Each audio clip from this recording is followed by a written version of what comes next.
Hello, friends. Lee Brown here, coming at you from the downtown Concord, North Carolina fancy offices of One Community Real Estate.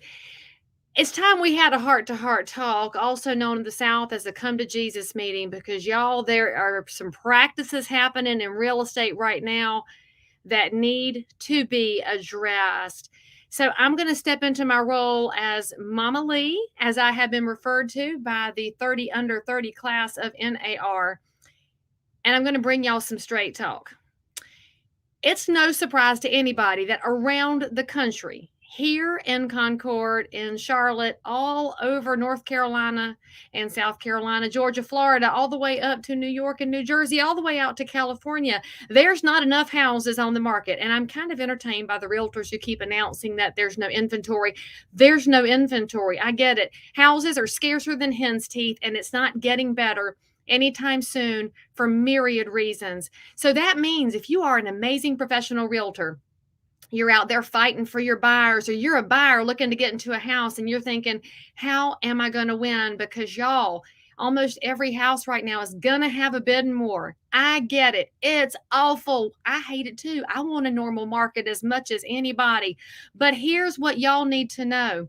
One of the tools and the tricks that some people are promoting are what are known in the industry as buyer love letters. Now, here's what a buyer love letter is. That is when your agent says to you, hey, friend, sit down and write me a nice little note. Write it to the sellers. Once you tell them your whole life story, make them fall in love with you. And that buyer, with the best of intentions, sits down and says, hey, seller friend, my name is John, and this is my wife, Mary, and here's our 3 kids, and we're expecting another one. And in fact, your house felt so much like home. We feel like we could get pregnant again, and we've got dogs to put in the yard and this and this and such, and we just love it. And please, please, please let us have the house, because we could tell the Lord wants us to have it. And then you'll see the photo of the family, and they look so cute from their Christmas card, and it is right there with the offer to purchase. And then the agent says, here, seller agent, take this over and deliver it. Let's talk about that for a minute. That buyer and that buyer agent are trying to get the emotions to get bubbled up so that the seller will pick them. And I get it. They're trying to win. I completely understand. Everybody wants a chance at a house right now. We want these low interest rates. I get you on this. I feel you, friends. However, these letters most of the time are violating federal fair housing laws. HUD says the Federal Fair Housing Act aims to ensure that folks don't get treated differently because of certain characteristics and attributes they might have. Would y'all like to know those certain characteristics and attributes? In the business, we like to call it fresh corn: familial status, race, color, religion, national origin, sex, disability. You've got all of these different groups going on. Now, just think about that nice letter.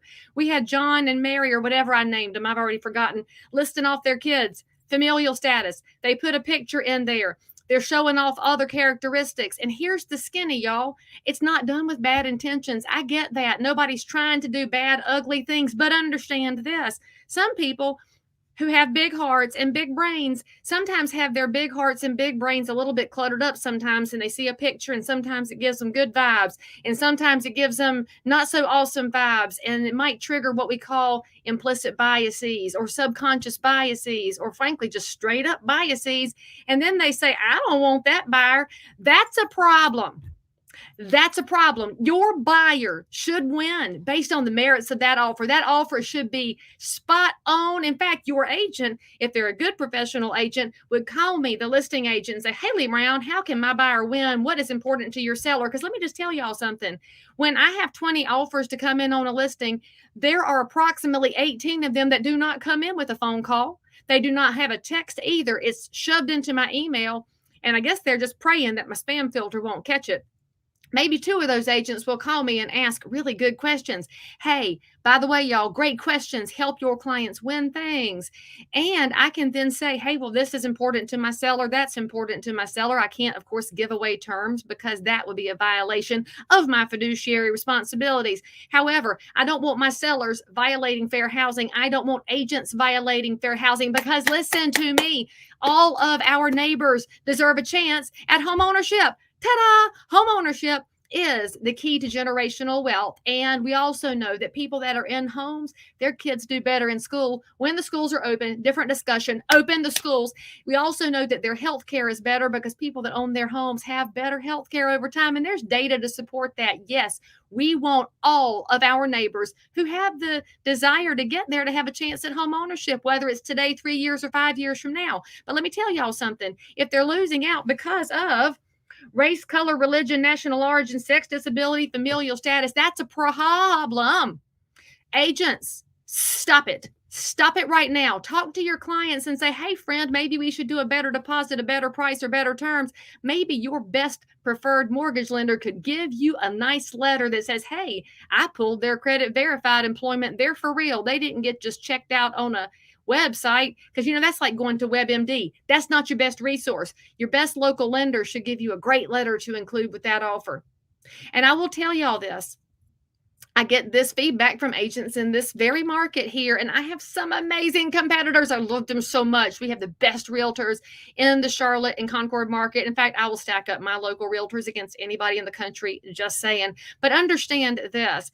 I talk to my sellers before I list a house, and I say, hey, this could happen. Because let me just tell y'all the kind of letters that we get. It's not about the house half the time. I had one letter that said, we have no down payment money because we went through 5 IVF cycles. Okay, that's rough. I know that IVF is high. That's got nothing to do with them buying the house. That's designed to pull heartstrings and use emotion. And y'all, that's not fair to anybody. It also included a picture of them. That's not good. Stop it. So I talk to my sellers and I'll explain these bad letters. And I say, now listen, when these offers come in, with your permission, I would like to tell these agents that we're not going to read those letters, because by law, I must present all offers, right? That's the best thing to do. It's also the law. And so I want to make sure my sellers are actually protected from their own desire to fall in love with somebody via a letter. And that might not be the best offer. So my sellers make this position very clear. I put it in the MLS, in the agent remarks at multiple listing service, which is not a utility. Y'all understand this. The multiple listing service is an agreement amongst realtors to share data and to create amazing collaboration so that our buyers and sellers can achieve their desired goals. It is a realtor cooperative space. Let's be very clear about that. So in that cooperative space, it says in there, buyer love letters will be stripped from offers. And I get some very testy remarks back from agents who insist that I include it. No, ma'am, I'm not doing it. No, sir. You tell your clients to do their best job possible, because I will die on the hill of fair housing if I have to, because I've had the chance to have a house, and every neighbor out there should have that same chance and not have those waters muddied. And pay attention to something else, y'all. This is important to housing and urban development. HUD is very interested in making sure that our neighbors have a chance at property and that people are not putting processes in place that are going to hurt their clients or the client on the other side. HUD has testers in marketplaces. If y'all weren't paying attention, because I love y'all, but you don't always read beyond the headline. That's why you have Lee Brown. I read beyond the headline. In that last stimulus bill, additional funding went to HUD. Lee Brown called somebody in Washington, D.C., who shall remain nameless, and said, hey, friend, what's this money for HUD? It's for additional testing. So pay attention, guys. Washington, D.C. wants to make sure that we on the ground here helping our neighbors are doing the best possible job. And that means not doing discriminatory practices. Now, I was in a conversation on Clubhouse, which is the new social media site. If you're not over there, it's fantastically amazing conversations. And there are some agents in there that are promoting this practice. Well, because I'm the mama hen of real estate, I'm the one that raises my hand and has to fuss, because we have to do better. If you're out there doing things that could be better, now's the time. In fact, yesterday was the time, but I'll take now if you forgot yesterday. And this agent, who shall remain nameless, said, I'll go ahead and write the letter. I'm not the one violating fair housing. It's up to the seller and the seller agent. And that is some horse hockey. And I'm going to tell y'all, you need to call that out when you see it. Because as realtors, you are so important to the process. So many of our buyers and sellers don't know how to do this. They don't have the resilience to make it through. They need to know how to achieve goals for themselves. You get to help them with that, and you need to help them in the best possible and legal way ever. And I understand this one comment that says some sellers aren't about pennies and dollars, and I totally get that. However, if sellers are selecting based on protected class, that's a problem, friend. And I know that you're an amazing ethical realtor, but you've got to consider this. When we open the door for subconscious and implicit biases, we are creating problems. Don't let it happen. And I'm going to tell y'all something else. You got to think about maybe blacking the name off of the offers and blacking the name off of the pre-approval letters. Give folks the chance to consider that offer with all of its terms and conditions before they go Googling and LinkedIning and Facebooking the name of the buyer and then deciding other things on their own. Y'all, you've got to do better. I'm telling you, you got to do better. And you can disagree with me all you want. You can at me in the comments and tell me I'm wrong, but I'm not wrong here. And I will tell you something else. If you're violating fair housing, whether you meant to or not, that's going to be a $50,000 fine if you're busted. I don't think that's worth going down on because, frankly, these are my neighbors. And if your practice is to use emotion to hurt my neighbors, I'm probably going to have to fight you on this. Think about it, y'all. Think carefully. Be smarter. Take care of your clients. Take care of your neighbors. And let's see. Oh, well, that's actually true. There's a great point over here by my broker friend in Massachusetts. Mike Gumarez mentions that if you didn't ask the other agent what's important, you could actually hurt your offer. That's totally true, which is also why agents should answer their phones. But that's a whole different discussion. So how do you win in an offer? You're thinking, well, Lee Brown, you're taking away my very best tool. Okay, fine. We're taking away the emotional piece. Guess what? This is why a lot of people hire a professional realtor. My job is to be in between the buyer and the seller to help them make educated, professional, logical decisions because real estate is a very emotional financial instrument. And for most folks, y'all, it's the biggest piece of money they'll ever touch. My job is to help them make great decisions.